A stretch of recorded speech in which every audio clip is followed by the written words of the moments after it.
मध्यकालीन संगीत कला, म्यूजिक ड्यूरिंग मेडिवल पीरियड। इस्लाम में संगीत को न तो अच्छा माना जाता और न ही बुरा। इसलिए अनुदारवादी तत्व एवं उलेमा संगीत को प्रायः नीची निगाहों से देखते थे। बावजूद इसके तुर्की शासकों के अधीन संगीत फलता फूलता रहा था। सल्तनत के अधीन संगीत का विकास। अलाउद्दीन खिलजी के दरबार में गोपाल नायक जैसे गायक को संरक्षण मिला। वह देवगिरी से आया था। उसके दरबार में अमीर खुसरो भी महत्वपूर्ण संगीतकार एवं गायक था। वह भारतीय संगीत का बड़ा ही प्रशंसक था। वह कहता है कि भारतीय संगीत मानव क्या पशु को भी मदहोश कर देता है। उसने भारतीय एवं ईरानी धुनों को मिलाकर संगीत का विकास किया था। उसे हिंदुस्तानी शैली का जन्मदाता माना जाता है। मुहम्मद बिन तुगलक ने भी संगीत को संरक्षण दिया था। यद्यपि उसका उत्तराधिकारी फिरोज शाह तुगलक एक रूढ़िवादी मुसलमान था, परंतु उसने संगीत पर अनेक संस्कृत ग्रंथों का फारसी में अनुवाद कराया। प्रांतीय शासकों के अधीन भी संगीत फलता फूलता रहा था। गुजरात में संगीत पर एक पुस्तक गुनियात उल मुनिया की रचना हुई। जौनपुर के शासक इब्राहिम शाह शर्की ने संगीत को संरक्षण दिया। उसके काल में संगीत पर संगीत शिरोमणि नामक ग्रंथ की रचना हुई। उसका उत्तराधिकारी हुसैन शाह शर्की स्वयं भी संगीत का एक प्रमुख विद्वान था। उसने संगीत की एक नई शैली ख्याल का विकास किया। उसी प्रकार ग्वालियर शासक मान सिंह तोमर स्वयं ही एक महान विशेषज्ञ था। उसने मान कौतूहल नामक ग्रंथ की रचना की। संगीत के विकास में भक्ति एवं सूफी संतों की भी अहम भूमिका रही थी। भक्ति संतों में नानक, स्वामी हरिदास, तानसेन के गुरु चैतन्य तथा मीराबाई का महत्वपूर्ण योगदान रहा है। उसी प्रकार संगीत की शैली गजल एवं कव्वाली का विकास सूफी खानकाहों में ही हुआ था। मुगलों के अधीन संगीत का विकास। बाबर और हुमायूं। बाबर हमेशा सैन्य अभियान में व्यस्त रहा, इसलिए संगीत पर समय देने का उसके पास बहुत कम वक्त होता था। किंतु संगीत में उसकी व्यक्तिगत रुचि थी, इसलिए जब भी सैन्य अभियान के मध्य उसे अवकाश मिलता तो वह संगीत का आनंद लेता था। हुमायूं भी संगीत में रुचि रखता था। बताया जाता है कि उसके दरबार में 29 गायक थे तथा वह प्रत्येक सप्ताह सोमवार एवं बुधवार को संगीत की गोष्ठी का आयोजन करता था। वह स्वयं संगीत सुनता और महत्वपूर्ण व्यक्तियों को भी बुलाकर उन्हें संगीत सुनवाता था। अकबर कला का महान संरक्षक था। चाहे स्थापत्य हो या चित्रकला अथवा संगीत, सभी को उसने बड़े उत्साह से संरक्षण दिया।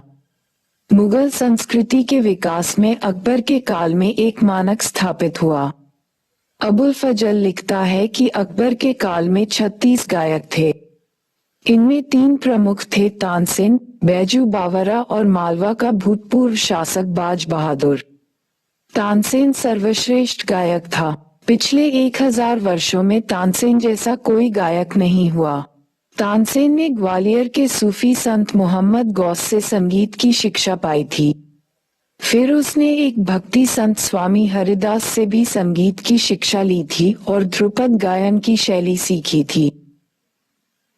तानसेन को कुछ नए रागों को जन्म देने का भी श्रेय दिया जाता है, यथा मियां की मल्हार, राग मल्हार, मियां की तोड़ी तथा राग दरबारी। जहांगीर। वैसे तो जहांगीर की मुख्य रुचि चित्रकला में थी, परंतु उसने संगीत को भी संरक्षण दिया। उसके दरबार में छतर खां, खुर्रम दाद और तानसेन के पुत्र बिलास खां प्रमुख गायक के रूप में स्थापित थे। शाहजहां के काल में भी मुगल दरबार में संगीत गूंजता रहा। बताया जाता है कि बिलास खां के दामाद लाल खां को भी शाहजहां के दरबार में संरक्षण मिला था। फिर शाहजहां को गायकी में भी विशेष रुचि थी। औरंगजेब, जैसा कि हम जानते हैं कि औरंगजेब ने संगीत को गैर इस्लामी करार देते हुए पाबंदी लगा दी थी, परंतु उसी काल में संगीत पर सबसे अधिक ग्रंथ लिखे गए। इस काल में फरीक उल्लाह नामक विद्वान ने राग दर्पण नामक ग्रंथ का फारसी में अनुवाद किया था। फिर इस काल में मुगल हरम में संगीत को संरक्षण प्राप्त रहा। आगे के एक मुगल शासक मोहम्मद शाह रंगीला ने संगीत को विशेष संरक्षण प्रदान किया। उसके दरबार में सदारंग तथा अदारंग जैसे दो प्रमुख गायक निवास करते थे। इसके काल में ध्रुपद की जगह संगीत की ख्याल शैली का महत्व बढ़ गया। भारतीय संगीत की शैलियां। भारतीय संगीत की दो प्रमुख शैलियां हैं, हिंदुस्तानी शैली तथा कर्नाटक शैली। कर्नाटक शब्दकार विद्यारण्य ने 15वीं शताब्दी में सर्वप्रथम प्रयोग किया था, जो विजयनगर साम्राज्य का तत्कालीन प्रधानमंत्री था। इन दोनों शैलियों में काफी समानता होते हुए भी कई भिन्नताएं भी हैं। ऐसा विश्वास किया जाता है कि कर्नाटक शैली से पृथक होकर हिंदुस्तानी शैली का विकास अमीर खुसरो के संगीत संबंधी प्रभाव से हुआ, परंतु वास्तविकता यही है कि इन दोनों शैलियों का पृथकत्व किसी संगीतकार के प्रभाव से नहीं, बल्कि क्षेत्रीय प्रभाव से हुआ। उत्तर भारत में हिंदुस्तानी शैली का और दक्षिण भारत में द्रविड़ भाषाई क्षेत्र में कर्नाटक शैली का विकास हुआ। हिंदुस्तानी तथा कर्नाटक दोनों शैलियों में प्रयुक्त रागों के नाम तो समान हैं, परंतु दोनों के स्वर, ताल तथा लय भिन्न भिन्न हैं। प्रश्न: अमीर खुसरो इंडो इस्लामिक संस्कृति का जीवंत रूप था। इस कथन पर टिप्पणी कीजिए। उत्तर: हिंदू एवं इस्लाम के बीच वैचारिक टकराहट ने बरनी जैसे रूढ़िवादी इस्लामी चिंतकों को जन्म दिया, तो हिंदुत्व एवं इस्लाम के रचनात्मक मेल ने अमीर खुसरो जैसे उदारवादी चिंतक को उत्पन्न किया। एक तरह से अगर देखा जाए तो अमीर खुसरो ने मुस्लिम अमीर वर्ग के देशीकरण की प्रक्रिया को प्रोत्साहन दिया। अब तक तुर्की अमीर वर्ग अपनी विरासत गजनी एवं गोर देश की ओर देखते थे, परंतु अमीर खुसरो ने दिल्ली को अपनी जन्मभूमि की तरह अपना लिया। उसने दिल्ली की प्रशंसा में अनेक गीत लिखे और दिल्ली को हजरत-ए दिल्ली कहा। उसके विचार में ये शरणार्थियों का पनाहगार था।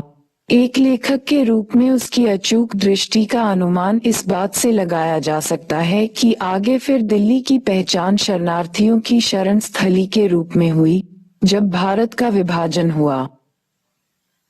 एक लेखक के रूप में अमीर खुसरो भारत की समन्वित संस्कृति का जीवंत रूप दिखता है। एक तरफ उसने फारसी भाषा साहित्य का संवर्धन किया, तो दूसरी तरफ भारतीय भाषाओं का भी। एक फारसी विद्वान एवं लेखक के रूप में उसने प्रत्येक महत्वपूर्ण सुल्तान के काल पर एक रचना लिखी, वहीं दूसरी तरफ वह खड़ी बोली हिंदी अथवा हिंदवी का जन्मदाता बना। आगे चलकर हिंदवी की दो शैलियां विकसित हुई, हिंदी एवं उर्दू। उर्दू को जुबान-ए दिल्ली और अमीर खुसरो को तूती-ए हिंद के नाम से जाना गया। अमीर खुसरो की उपलब्धि साहित्यिक क्षेत्र तक ही सीमित नहीं रही। अमीर खुसरो के बिना भारतीय संगीत का विकास अधूरा रह जाता। उसे हिंदुस्तानी संगीत का जन्मदाता माना जा सकता है। उसने भारतीय धुनों को समझा और उन्हें ईरानी धुनों के साथ मिलाकर हिंदुस्तानी शैली की आधारशिला रख दी। इतना ही नहीं, उसने ध्रुपद गायकी का विकास किया। ये ध्रुपद गायकी हिंदुस्तानी संगीत का स्तंभ बन गई, जिसे आगे तानसेन ने समृद्ध किया। इस प्रकार हम कह सकते हैं कि अमीर खुसरो स्वयं समन्वित संस्कृति की उपज था, परंतु साथ ही उसने हिंदुस्तान की समन्वित संस्कृति को प्रोत्साहन दिया। अमीर खुसरो ने हिंदुस्तानी संस्कृति पर अत्यधिक बल दिया। आगे खुसरो की परंपरा से मीर तकी मीर तथा मिर्जा गालिब से लेकर आधुनिक लेखक सादत हसन मंटो तक जुड़ते चले गए। प्रश्न: साहित्य एवं कला के क्षेत्र में कृष्णदेव राय के योगदान पर प्रकाश डालिए।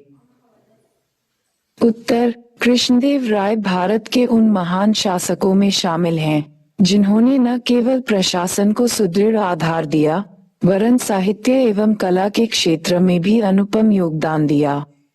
अपनी रचनात्मक प्रतिभा में कृष्णदेव राय अकबर के निकट आ जाते हैं। वस्तुतः दक्षिण के राज्यों के साथ निरंतर संघर्ष में उलझे रहने के बावजूद भी कृष्णदेव राय ने अपनी रचनात्मक प्रतिभा को फलने फूलने का अवसर दिया। उनके काल में विजयनगर दरबार विद्वानों एवं कलाकारों का बड़ा संरक्षक बना। विजयनगर शासक संस्कृत के बड़े संरक्षक रहे थे। कृष्णदेव राय से पूर्व ही विजयनगर दरबार में चारों वेदों पर टीकाएं लिखवाई गई थीं। कृष्णदेव राय के अंतर्गत ये परंपरा जारी रही। कृष्णदेव राय तेलुगु के साथ साथ संस्कृत के भी बड़े विद्वान थे। तेलुगु में उन्होंने आमुक्तमालद नामक रचना लिखी। ये राजनीति एवं प्रशासन पर एक ग्रंथ है। उसी ग्रंथ से हमें ये सूचना मिलती है कि कृष्णदेव राय ने संस्कृत में भी 5 कृतियां लिखी थीं। फिर कृष्णदेव राय के दरबार में एक विद्वान तेनालीराम रहता था। उसने पांडुरंग महात्म्य नामक कृति लिखी। कृष्णदेव राय ने संस्कृत के साथ साथ तेलुगु, तमिल तथा कन्नड़ भाषा साहित्य को भी संरक्षण दिया, परंतु उनके काल में सबसे अधिक प्रगति तेलुगु भाषा साहित्य को मिली। उनका काल तेलुगु भाषा साहित्य के पुनर्जागरण का काल माना जाता है। उनके दरबार में तेलुगु के 8 विद्वान अष्टदिग्गज रहते थे। इनमें प्रमुख विद्वान पेद्दन था। पेद्दन ने एक प्रमुख कृति स्वारोचित संभव लिखी। एक दूसरा विद्वान नंदितिम्मन था। उसने परिजातापहरण नामक ग्रंथ की रचना की। उनके काल में साहित्य के साथ साथ कला का भी व्यापक विकास देखने को मिलता है। कृष्णदेव राय के अंतर्गत स्थापत्य की द्रविड़ शैली को और भी परिपक्वता मिली। उनके द्वारा निर्मित हजारा राम मंदिर और विट्ठल स्वामी मंदिर उत्कृष्ट स्थापत्य के उदाहरण हैं। इस काल में द्रविड़ शैली के अंतर्गत कुछ अन्य विशेषताओं का भी विकास देखा गया। वैसे तो गोपुरम का निर्माण पहले ही आरंभ हो गया था, परंतु इस काल में कुछ बेहतर किस्म के गोपुरम बने। इसके अतिरिक्त स्तंभों को अत्यधिक अलंकृत बनाए जाने लगा। एक ही पत्थर से स्तंभ एवं पशु आकृति दोनों साथ साथ होना अलौकिक जानवर के मूर्ति स्थापत्य को विशिष्ट बना देता है। साथ ही मंडप के अतिरिक्त कल्याण मंडप का निर्माण होने लगा। इसमें देवी और देवता का विवाह कराया जाता था। विजयनगर के अंतर्गत चित्रकला की एक पृथक शैली विकसित हुई, जिसे लिपाक्षी चित्रकला के नाम से जाना जाता है। इसमें विषय वस्तु रामायण एवं महाभारत से ली जाती थी। उसी प्रकार नृत्य एवं संगीत को मिलाकर एक पृथक शैली का विकास हुआ, जिसे यक्षिणी शैली का नाम दिया जाता है।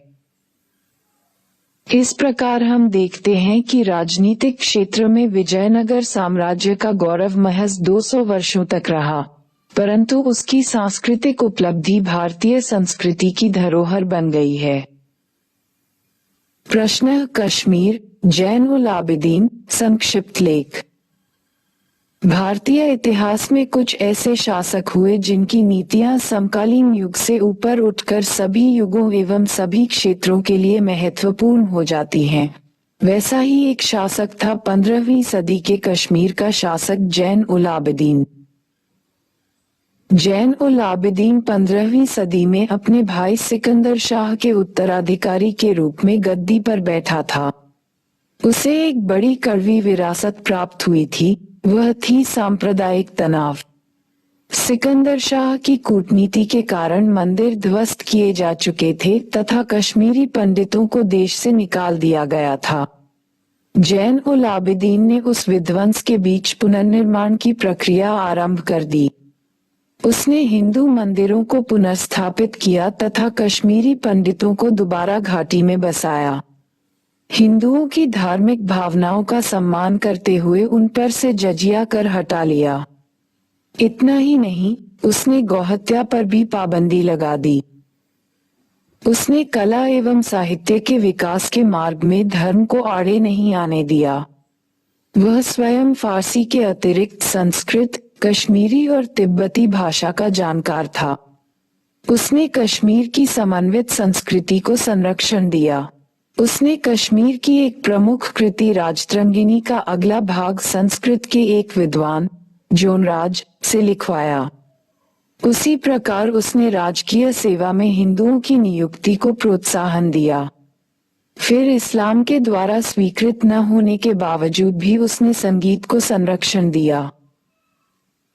उनकी इन्हीं महान कृतियों के कारण उसे कश्मीर का अकबर कहा गया है। दिलचस्प तथ्य ये है कि जैन उल आबिदीन ने हिंदुस्तान के दूरवर्ती क्षेत्र में हिंदू मुस्लिम सद्भावना की ऐसी दुर्लभ मिसाल रखी जो अन्यत्र दुर्लभ था। यह वह काल था जब पश्चिम एशिया और मध्य एशिया में ही नहीं बल्कि अपने को सभ्य कहने वाले यूरोप में भी धर्म के नाम पर रक्त बहाया जा रहा था। अंत में हम ऐसा कह सकते हैं कि जैन उल आबिदीन वर्तमान एवं भविष्य के लिए उतना ही प्रासंगिक है जितना अतीत के लिए था। दुख आश्चर्य का विषय यह है कि हमने कश्मीर में सांप्रदायिक तनाव विरासत के रूप में प्राप्त कर लिया है, परंतु उसके समाधान के रूप में जैन उल आबिदीन की विरासत नहीं प्राप्त कर सके। इसलिए वर्तमान में कश्मीर में धार्मिक रूढ़िवाद, उन्माद, संघर्ष, रक्तपात सभी मौजूद हैं, परंतु उसका वास्तविक समाधान जैन उल आबिदीन अनुपस्थित है। प्रश्न: बीजापुर के सुल्तान इब्राहिम आदिल शाह द्वितीय 1580-1627 ई की सांस्कृतिक उपलब्धियों का वर्णन कीजिए। उत्तर: इब्राहिम आदिल शाह द्वितीय मध्यकालीन भारत के इतिहास में एक विलक्षण शासक ठहरता है। उसने कला एवं संस्कृति के क्षेत्र में महत्वपूर्ण योगदान दिया तथा धार्मिक सद्भाव की नीति की एक मिसाल कायम कर दी। उसने अद्भुत नक्काशी से युक्त कुछ महत्वपूर्ण स्थापत्यों का निर्माण करवाया, यथा आनंद महल, मेहत्तर महल तथा इब्राहिम रोजा के नाम से स्थापत्यों का समूह। वह संगीत का एक महान पारखी था तथा उसने संगीत में अद्भुत विशेषज्ञता हासिल की थी। उसने संगीत पर एक दुर्लभ ग्रंथ किताब ए नौरस की रचना की। उसने धार्मिक सद्भाव की नीति को प्रोत्साहन दिया। वह स्वयं विद्या एवं ज्ञान की देवी सरस्वती का उपासक था, जबकि इस्लाम में मूर्ति पूजा वर्जित है। उसने प्रशासन में बड़ी संख्या में मराठी हिंदुओं की नियुक्ति की। इब्राहिम द्वितीय का दरबार न केवल समन्वित भारतीय संस्कृति बल्कि वैश्विक संस्कृति को भी अभिव्यक्त करता था। उसके दरबार में बड़ी संख्या में मुस्लिम विश्व से साहित्यकार, कलाकार एवं विद्वान आते रहे तथा उन्हें संरक्षण मिला। इसलिए कुछ विद्वानों का यह मानना है कि वर्तमान में वैश्विक संस्कृति को प्रोत्साहन देने में जो भूमिका यूनेस्को निभा रहा है, वही भूमिका मध्यकाल में इब्राहिम आदिल शाह द्वितीय का दरबार निभा रहा था। प्रश्न: दारा शिकोह संक्षिप्त लेख। पिछले लगभग 600 वर्षों तक साथ साथ रहते हुए हिंदुस्तान में हिंदू एवं मुस्लिमों ने जो एक गांगी जमुनी संस्कृति का विकास किया था, दारा शिकोह उसका जीवंत रूप था।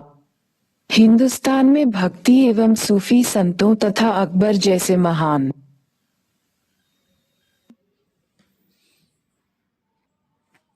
बादशाह ने धार्मिक सद्भाव की आधारशिला रखी थी।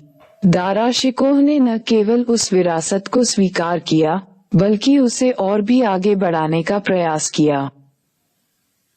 दारा शिकोह सूफी संत मोहम्मद गौस के दर्शन से बहुत प्रभावित था। मोहम्मद गौस के द्वारा बहर उल हयात का सिद्धांत दिया गया था। इसका सार था सभी धर्म के मूल भाव में एकता। दारा शिकोह ने इसको आधार बनाकर मज़्म उल बहरीन, समुद्रों का मिलन का सिद्धांत दिया। मध्यकाल में जब लोग धार्मिक उन्माद से ग्रस्त थे तब दारा शिकोह के द्वारा विभिन्न धार्मिक पंथों के बीच एकता का सूत्र खोजने का प्रयास अपने आप में एक बड़ी उपलब्धि था। उसने अपने विचारों को केवल मनन एवं चिंतन तक ही सीमित नहीं रखा, बल्कि उसने हिंदू शास्त्रों का अध्ययन कर हिंदू धर्म के मर्म को समझने का प्रयास किया। वह हिंदू विद्वानों के संपर्क में आया और फिर भागवत गीता एवं योग वशिष्ठ जैसे संस्कृत के ग्रंथों का फारसी में अनुवाद किया गया। साथ ही उसकी देखरेख में 52 उपनिषदों का फारसी में अनुवाद किया गया। इसे सिर-ए-अकबर का नाम दिया गया। इस प्रकार अकबर ने हिंदू मुस्लिम संप्रदाय के बीच समन्वय का जो सूत्र खोजा था, दारा शिकोह ने उस सूत्र को मजबूत बनाने का प्रयास किया। अकबर ने इबादत खाना एवं धार्मिक वाद विवाद के माध्यम से हिंदू धर्म एवं इस्लाम के बीच की एकता को समझने का प्रयास किया। दारा शिकोह ने उस एकता की बेहतर समझ के लिए शास्त्रों का भी अन्वेषण किया। दारा शिकोह की बेहतर शैक्षणिक पृष्ठभूमि के कारण ये काम उसके लिए आसान था। अपनी उदार धार्मिक विरासत के कारण दारा शिकोह को लघु अकबर कहा गया है।